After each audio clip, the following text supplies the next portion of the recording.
জাতীয় কবি কাজী নজরুল ইসলামের জন্মদিন আজ।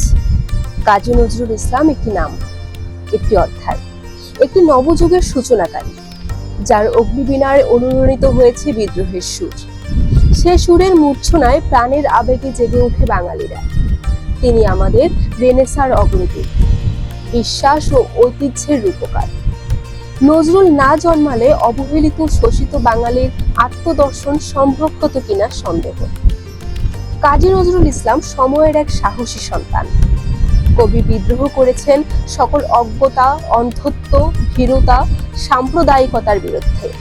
তিনি ভেঙে দিতে চেয়েছেন সকল অচলায়তন। বিদ্রোহী কবি কাজী নজরুল ইসলাম শুধু কবিতায় নয়, গল্প, উপন্যাস, প্রবন্ধ ও নাটক রচনায়ও ছিলেন সিদ্ধহস্ত। তার রচিত 3টি উপন্যাস হল বাঁধনহারা, মৃত্যুক্ষুধা, কোহেলিকা। আলেয়া, ঝিলিমিলি, মধুমালা তার রচিত নাটক। তার দৃষ্টিতে সকল মানুষ সমান। তিনি কাউকে প্রভু আর কাউকে ভৃত্য মানতে নারাজ। কারো উপর অন্যায় করা হলে কিংবা কাউকে অন্যায়ভাবে বন্দী করা হলে নজরুল উচ্চারণ করেছেন, লাথি মার, ভাঙড়ে তালা, যত সব বন্দিশালায় আগুন জ্বালা, আগুন জ্বালা, ফেল উপাড়ি।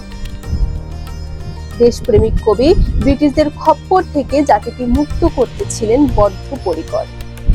এজন্য তিনি জেল, জুলুম হাসি মুখে সহ্য করেছেন। তবু ঘুমন্ত জাতিকে অলসতার ঘুম থেকে জেগে ওঠার আহ্বান জানিয়েছেন আর সতর্ক থাকতে বলেছেন জাতির শীর্ষ নেতৃত্ব সকলকে। তার সাহসী উচ্চারণ, কান্ডারি তব সম্মুখে ওই পলাশির প্রান্তর, বাঙালির খুনে লাল হলো যেথা ক্লাইভের খঞ্জর। সচেতন মানুষ অন্যায় দেখে চুপ করে বসে থাকবে, তা মুখ বুজে সবকিছু সহ্য করবে, এটা কোনোভাবেই মানতে পারেননি নজরুল।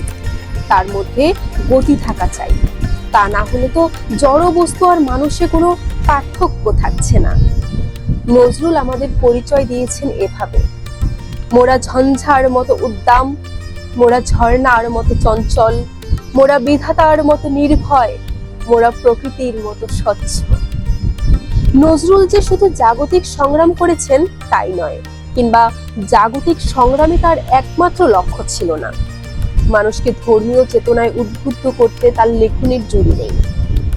কাজী নজরুল আমাদের জাতিসত্তার সাথে প্রথিত, স্বাধীনতার প্রতীক্ষিত, সামনে চলার প্রেরণা। তিনি তো জাতির আত্মার স্পন্দন, শরীরের আগত মনের শক্তি। কবির অসংখ্য গান, কবিতা, প্রবন্ধ, ভাষণ, অভিভাষণ ব্রিটিশ শাসন ও শোষণের সময় জাতিকে যেভাবে উজ্জীবিত করেছে, আজও সেই গান ও কবিতায় জাতির জন্য শক্তি ও সাহসের আকর। ভারত সরকারের অনুমতিক্রমে 1972 সালের 24শে মে কবিকে সপরিবারে স্বাধীন বাংলাদেশে আনা হয়। বাংলা সাহিত্য ও সংস্কৃতিতে কবির অবদানের স্বীকৃতি স্বরূপ 1974 সালের 9 ডিসেম্বর ঢাকা বিশ্ববিদ্যালয়ে এক বিশেষ সমাবর্তনে কবিকে সম্মানসূচক ডিলিট উপাধিতে ভূষিত করে। 1976 সালের জানুয়ারি মাসে নজরুলকে বাংলাদেশ সরকার বাংলাদেশের নাগরিকত্ব প্রদান এবং 21শে ফেব্রুয়ারি 21শে পদকে ভূষিত করে। 29 আগস্ট 1976 সালে ঢাকার পিজি হাসপাতালে কবি শেষ নিঃশ্বাস ত্যাগ করেন। ঢাকা বিশ্ববিদ্যালয় মসজিদের উত্তর পার্শ্বে রাষ্ট্রীয় মর্যাদায় সমাহিত করা হয় বাংলাদেশের জাতীয় কবি কাজী নজরুল ইসলাম।